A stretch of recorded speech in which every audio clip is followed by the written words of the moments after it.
Hi, I'm Nicky Clinch and I'm here back in the Clearspring Creative Kitchen, and today I'm going to be making one of my all-time favourite dishes. I'm going to be making a really delicious and authentic pad thai. We're going to be making a plant-based version of it, but I've really tried to stick to being as authentic to the traditional dish as I can.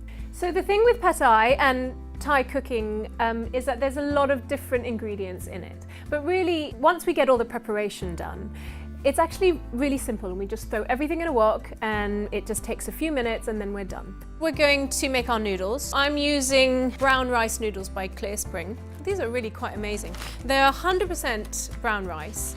They're completely gluten-free and they're just made from brown rice. I mean, there's nothing else in them. So they're just a really incredible source of whole grain. On the back of these noodles, it says you should soak them for 10 minutes. But I always feel like when you're making a pad thai, it's better to soak them just a little bit under so that the noodles are more al dente. The best way is to soak them for about 7 to 8 minutes. And that way, when you get them in the wok and you add the tamarind sauce, they can continue cooking so that the whole dish still has real texture and substance to it. Next, we're going to do our nuts. So obviously in a pad thai dish, it's traditional to use peanuts. But today we're going to be using these really delicious tamari roasted cashews and almonds that Clearspring make. These are so yummy. What we want to do is we want to crush them, but we don't want them to be too fine. Place them in the middle of the tea towel, make sure that everything is well covered so that they don't fly out and make a big mess. So just give it a good old bash. Those are doing pretty well. So I'm just going to transfer these now to a surabachi, which is a Japanese pestle and mortar. Now you can just give them a good old grind, break up some of these ones. So now we're going to make our tamarind sauce. We're going to add everything for our tamarind sauce into a small pot. We've got this beautiful tamarind paste here. And then we're going to use our umeboshi seasoning. So umeboshi is a Japanese pickled plum, a really incredibly medicinal food. We're going to add some brown rice vinegar. Now we're going to add our tamari, which is a really amazing fermented soy sauce. We've got some lovely maple syrup here. And we're going to add our mirin. So when you're making the tamarind sauce, it's really fine to follow the recipe, but also make sure that you taste it as well. And what you're aiming for is that really nice equal balance between salty, sour, and sweet. So we're going to bring it up to a heat now. We want the tamarind to completely melt and become really well mixed with all the other ingredients. So I'm going to turn it right down. I don't want it to become too thick, because if we have it on too high a heat, the maple syrup is going to really caramelize. Our tamarind sauce is almost done. You can see it's really thickened. And it's okay if there's a few bits of tamarind paste in there, because that's all going to dissolve inside the wok as well.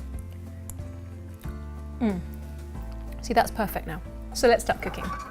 First thing, we're going to get some oil and some onions in a wok. One of the things that I would always say is don't skimp on quality oil. Really good quality oil will be worth it all the time. So we're going to add our really finely chopped red onions here. Good pinch of salt, bring out all that natural flavour. So we're going to be using these really lovely soy chunks. It's soy where the liquid in the oil has been squeezed out. So it's a really good substitute when you want to have that really meaty texture in your food, but you want to go more plant-based. So the thing with these soy chunks, which I really love, is that you can keep them in your cupboard for a long time. They're long life. And then you just soak them in water and they sort of spring back to life, and then you can add them to your cooking. So they're really versatile and very, very good for quick cooking. Just going to chop 1 clove of garlic and quickly add that to our wok. Now we're going to add our silken tofu. So this is a Clearspring organic silken tofu, non-GMO, very, very high quality, and really, really deliciously authentic product. So what I love about using this is that when you know how in pad thai they have a lot of the scrambled egg? Well, this is what's going to create that scrambled egg feel through the noodles. So we're just going to add that straight in. We can just smash it right there in the wok. just going to add a little bit more salt because, you know, tofu doesn't really have much flavour. So it's important that you make sure that it's seasoned really well. That looks good to me. Now let's add our noodles. Just want to mix everything in. You can see how that silken tofu just looks just like the scrambled egg. So now let's add our tamarind sauce. Oh, that looks so delicious. Mix that all in really well. So that's looking really good. Now we just want to finish it off by adding our nuts. We're just going to use half the nuts in the noodles and then put half to sprinkle on the top at the end. Mix that all the way through. We've got all those really strong, quite intense flavours through this, so we want to add some lovely freshness to the dish. So we've got some really wonderful bean sprouts, so we're going to just do half, and again leave half to sprinkle on the end, just for garnish. We're going to add some fresh radishes, just for lovely colour. And very lastly, let's add our lovely mint. And we've got some fresh basil as well. We're just going to roughly chop it. And add that right, mix that right in. I've turned the heat off, and now we're just going to do the very final touches of mixing all the colour and the freshness with more bean sprouts and the carrots, radishes, and just a few more herbs. And then we're going to serve it on the plate.